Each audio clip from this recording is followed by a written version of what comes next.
جو چیز آپ کے دل کے اوپر آپ کے اوپر برڈن سم ہے نا، اللہ کو اتنا ہی وہ پسند ہے اور آپ سے وہی ایکسپیکٹڈ ہے جو آپ کے لیے چیلنجنگ جو آپ کے لیے چیلنجنگ ہے. آپ اللہ کے لیے وہ قربان کریں، آپ اللہ کے لیے وہ چھوڑیں. دو پہلوؤں کے درمیان نفس و شیطان یہ سب سے بڑے دشمن ہیں، ان کے ساتھ جہاد کرنا یہ جہاد اکبر ہے. چھوٹے جہاد اور بڑے جہاد میں فرق یہ ہے کہ چھوٹے جہاد میں دشمن نظر آتا ہے، بڑے جہاد میں دشمن نظر نہیں آتا. چھوٹا دشمن نظر آتا ہے، بڑا دشمن نظر نہیں آتا.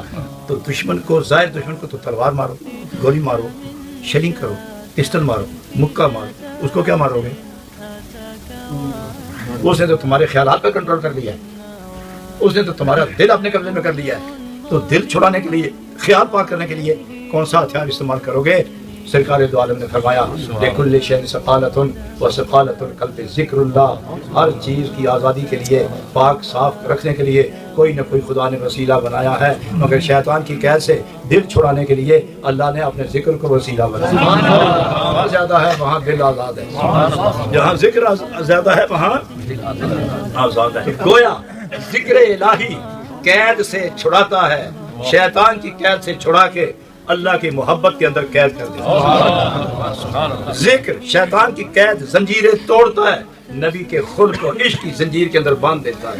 اور جو نبی کا قید ہو جائے وہ دو جہان میں آزاد ہو گیا، اور جو شیطان کا قیدی ہو جائے وہ جہنم کے شعلوں کے اندر دفع ہو گیا.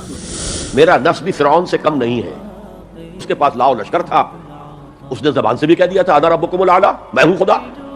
میرا نفس بیچارہ اس کے پاس کوئی لاؤ لشکر نہیں، زبان سے تو یہ کچھ نہیں کہتا، اندر یہی کہتا میں بادشاہ ہوں اس وجود کا، میری مرضی پوری.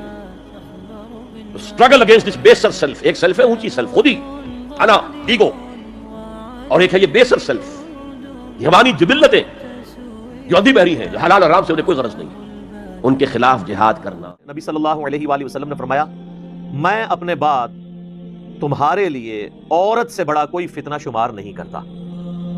یہ آپ الاسلام نے اپنے وفات کے دنوں میں وصیتیں کرتے ہوئے فرمایا کہ میرے بعد سب سے بڑی آزمائش جو تم پہ ہے وہ عورت کے فتنے کی شکل میں آئے. یہ ہے ٹیسٹ، آزمائش، جس کے ذریعے اللہ تعالیٰ آزماتا ہے. یعنی جہنم کے اوپر جس کو ہم کہتے ہیں نا کہ اڑنگا لگایا ہوا ہے کہ کوئی بھی پاس سے بھی گزرے گا اس کی طرف اٹریکٹ ہو جائے گا. دنیا میں ہر وہ چیز جو خوشنما دکھتی ہے، جس کی طرف دل اٹریکٹ ہوتا ہے اور اس کو کرنا بھی آسان ہو جاتا ہے. ظاہر برائی کو کرنا دنیا میں آسان ہے ایز کمپیئر ٹو نیکی کرنے کے. تو وہ تمام کی تمام خوشنما چیزیں بظاہر خوشنما ہیں لیکن وہ جہنم کی طرف لے جائیں. دنیا کی محبت، اس کی دولت کی محبت اور عورت کی، یہ کیسی کنکلوڈنگ گفتگو ہے کہ اللہ نے تمہاری آزمائش ان دو چیزوں میں رکھ دی ہے، عورت اور مال. باقی آپ جتنے بھی دیکھیں گے وہ اسی کی کرولریز ہوں گی.